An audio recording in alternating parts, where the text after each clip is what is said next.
여러분 안녕하십니까. 누리피드입니다. 50일도 채 남지 않은 21대 대선, 정말 어이없습니다. 생각할수록 정말 분통 터집니다. 조기 대선이라니요. 그렇지만 지금 현실이 지금 그렇게 됐고요. 그런데 지금 이대로는 대선 치를 수가 없습니다. 해보나 마나입니다. 바로 이제 부정선거 이슈 때문인데요. 정말 걱정입니다. 막을 수 있는 방법이 사실 현실적으로 없거든요. 제도권에서 뭔가 이렇게, 특히 국회에서 이걸 해야 되는데, 국회를 압도적으로 저들이 장악하고 있기 때문에 지금 이걸 뒤집을 수 있는 수단이 없습니다. 법을 바꿔야 되거든요. 151석이 필요하다니까요. 근데 그건 지금 안 되잖아요. 그래서 지금 도리 없이 이 조건 그대로 선거를 치를 수밖에 없는 형편이다. 그나마도 대통령 권한 대행이 뭔가 이렇게 역할을 해가지고요, 조금이라도 부정선거의 소지를 없애주는 그런 조치를 취할 수 있으면 좋으련만, 한덕수 이분도 부정선거에 대해서는 시큰둥합니다. 부정선거 관련해서 전에 한번 발언한 적이 있죠. 반대적인 발언을 했던 걸로 제가 기억합니다. 그래서 이제 유언비어, 음모론 이런 걸로 치부하는 듯한 그런 인상을 제가 받았는데요. 지금 대한민국 이제 이 고위공직자들, 그리고 이제 이 대선 주자급 정치인들 중에 부정선거 이슈를 본격적으로 거론하고 그것을 지금 우파 유튜버 수준으로, 거기서 이제 부정선거를 주장하는 유튜버 수준으로 받아들일 수 있는 인물은 황교안 전 국무총리, 전 대통령 권한 대행이 유일합니다. 사실은 민경우 같은 전 의원 같은 이런 분들이 유일해요. 그 외에는 없습니다. 전부 부정선거가 아예 없다고 주장합니다. 아예. 부정선거 자체를 그냥 음모론으로 보는 게 대부분이에요. 기가 막힙니다만 그렇고요. 그나마도 부정선거에 한 발 다가선 인물이라면은 김문수 정도죠. 김문수 예비 후보 같은 경우에는 부정선거에 대한 생각을 갖고 있어요. 이분이 과거의 발언을 보고, 그리고 과거에 어떤 행동을 했거든요. 제가 그걸 지금 이제 여러분께 이제 보여드릴 텐데요. 김문수가 이런 측면이 있구나라는 걸 알 수가 있을 겁니다. 이분은 대중 정치인이기 때문에 부정선거 하나에만 올인하기가 어려운 형편이죠. 황교안 저분은요, 특별한 케이스입니다. 저기 완전 부정선거 하나에 그냥 올인한 상태고요. 근데 이 김문수 이분은 여러 가지 고려를 하는 거죠. 자신에게 큰 대권이 주어지면은 뭔가 이렇게 조치를 취할 수도 있는 인물이다. 저는 그렇게 봅니다. 근데 지금은 그 패를 미리 못 가는 거죠. 부정선거 해버리면요, 그냥 부정선거 운동가에 그냥 그칩니다.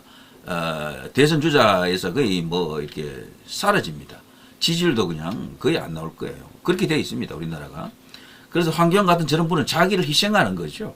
저걸로 큰 어떤 지지율을 만들기가 어렵다는 걸 벌써 십수년 계속 보고 있잖아요. 우리 국민들이 부정선거가 있는 것 같다라고 생각하는 사람들이 많지만 거기에 완전히 힘을 안 실어준다니까. 이제 그런 분들도 이제 그룹이 있긴 있죠. 아주 열성적으로 부정선거 규명 없이면 선거는 해보나 마나입니다. 이런 분들이 많이 있지만 아직 행동화된, 조직화된 세력이 아주 거대하다라고 하기에는 이릅니다. 물론 옛날보다는 많이 커졌지만 여전히 언더그라운드에 있다 해도 과언이 아닙니다. 음모론에 지금 갇혀 있습니다. 진짜지만 음모론에 갇혀 있으면 그게 음모론이 되는 거예요. 지금 우파는요, 한 번도 이게 규명을 못한, 밝히지 못한 음모론이 100개도 넘어요. 100개도. 백남기 씨부터 세월호, 여기 이태원 해서 쭉쭉쭉 내려오면요, 이재명 목에 칼 맞은 그런 것들 해가지고 어마어마하게 많은 음모론이 있습니다. 100개가 넘더라고, 제가 전에 보니까. 근데 그 100개 중에 한 개도 지금 밝힌 게 없어요. 폭로는 많이 했지. 이런 음모고, 이런 이야기가 있습니다. 무서운 일입니다. 나라가 넘어갑니다. 큰일 났습니다. 거기는 친북 요소, 친중 요소, 그 밖에 우리 이제 국내 정치적 요소에서 결합된 게 어마어마하게 많은 음모론으로 볼 수도 있는 이야기들이 있습니다. 다시 한 번 더 강조합니다. 놀랍게도 한 번도 밝혀진 적이 없어요. 그러니까 이 우파 전체가 거대한 음모 집단이 되어 있는 거야, 지금. 못 밝히니까, 안 밝혀지니까. 사실인데도 안 밝혀지면 그게 음모인 겁니다. 그거를 일거에 밝힐 수 있는 방법은 혁명밖에 없어요, 사실은. 근데 혁명을 이야기하기는 좀 그렇고, 이제 그 다음에 위력적인 게 계엄 같은 거죠, 계엄. 윤 대통령이 그래서 계엄을 선포하지 않았습니까? 부정선거부터 밝혀야지만이 다른 것까지도 다 밝힐 수 있다. 음모론 전체를 다 해방시키려고 하면은 이 부정선거 고리를 끊어야 된다. 이것부터 밝혀야 된다. 이런 거 아닙니까? 자, 사설이 좀 길었는데요. 아무튼 지금 그런 상황입니다. 뭘 말해도 그게 통하지 않는 거야, 그냥.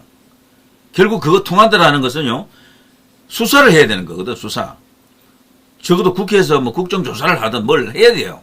그런 거 없고, 수사 없고, 그리고 재판도 제대로 될 수가 없는 거야. 재판이 이루어진다 손치더라도 그냥 형식적으로, 관계없어. 끝이야, 끝. 이런 식이 된다고요. 자, 이렇기 때문에 이번에 이제 이 대선에서 뭔가 이런 어떤, 심각한 문제를 조금이라도 해결할 수 있는 인물이 대통령이 되는 쪽으로 힘을 모아야 되지 않겠습니까? 다른 방법이 있으면 다른 걸 찾아보겠지만 현실적으로는 그렇다는 이야기죠. 자, 김문수 이야기를 한다는 게 너무 또 새길로 가는 것 같네요. 자, 이분은요, 분명히 부정선거에 대한 어떤 견해가 있습니다. 한번 보세요. 자, 먼저 과거 몇 년 전의 이야기부터 하나 들려드립니다. 이거 못 들어가게 하니까 지금 이쪽 선관위 측에서 그러니까 선관위 쪽에 전화번호를 가지고 아니 국민들이 왔는데 당신들이 뭔데 뭐고 이거 접근도 못하면 저거 3,110 서버 담당하는 담당자가 한분 것이는데 우리 경찰을 앞에 세워가지고 다 막고 경찰서장도 여기 나와 있잖아. 지금 있는 그리고 경찰관이 여기 많이 나와가지고 이 완전 통제를 하면서 전화는 안 받고 민원인은 출입을 통제하고 있으니까 이런 대한민국에 이따위 행정 질서가 있냐 좀 빨리 연락해서 좀 답 좀 해. 자 들어가시겠습니다. 자 잠시만요.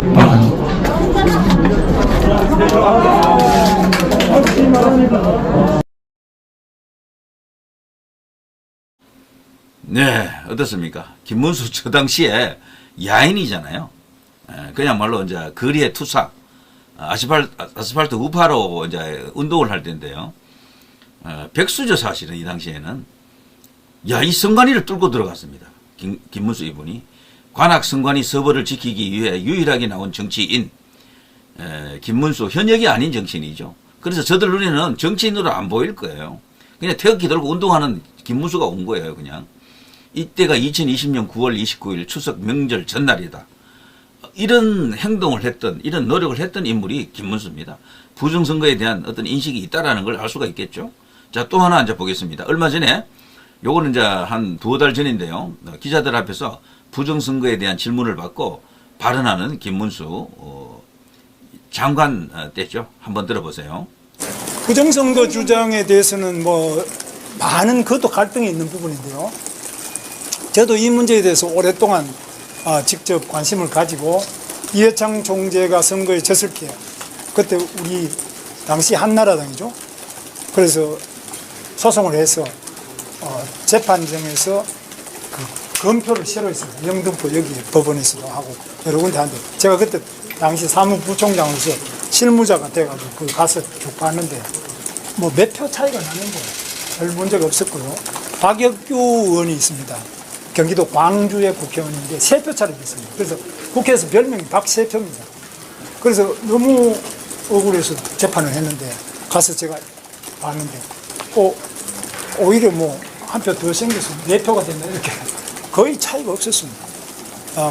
그 다음에 이번에 민경욱 의원이 인천 연수을에서 부정선거 할 때 저도 그때 문제를 많이 제기해서 그때도 같이 보니까 뭐 몇 상당한 정도 좀 차이가 있었습니다. 그래서 지금 부정선거 문제에 대한 논란은 첫째, 이것을 가릴 수 있는 것은 중앙선거관리위원회가 가릴 행정적 책임이 있는 기관입니다. 그러면 부정선거다 하는 분들한테 무엇이 부정선거인지를 받아가지고 제일 많이 제기하는 게 첫째, 사전투표제의 문제입니다. 사전투표가 관외 사전투표는 특히 뭐 제가 저 광주에 가서 투표를 했다. 그럼 그 사전투표 광주에서 한 걸 그것이 우송으로 다시 우편 배달하시는 분들이 또 이쪽에 서울 집중국으로 와가지고 여기서 다시 제가 사는 관악구 같은 관악구 갑인데 저는 관악갑에 선관위에 보내지 않습니까? 이 사전 투표가 관내에서 관내 사전 투표가 이루어져서 이까지 오는 과정에 문제가 있지 않느냐. 이 문제 제기가 하나 있고요. 그 다음에 관내 사전 투표를 한 다음에 그 투표함을 보관을 5일이죠. 5일 뭐 이렇게 하고 있는데 그 보관하는 기간 동안에 여기에 무슨 부정이 없느냐. CCTV가 설정, 저는 CCTV가 없었어요. 있는데도 있었죠. 없는데. 뭐 이런 거에 의문을 제기하는 거. 이건 정당한 의문이거든요. 그럼 그것을 의문 제기하는 사람이 제기하는 의문을 보다 더 안전하고 착오가 없게 보완할 책임이 선거관리위원회에 있습니다. 그런데 이것을 굉장히 자기들끼리 다 했는데 왜 또 묻느냐 이건데 저는 공무원으로서 우리 고용노동부나 경기도나 어떤 민원이 말도 안 된다고 생각하는 공무원들이 볼 때 말도 안 된다고 생각하는 민원을 계속 제기해도 항상 친절하게 항상 충분하게 납득할 때까지 계속 답을 해드리는 것이 공직자의 기본이에요. 이런 부분에서 중앙선거관리위원회가 소홀한 점이 있다.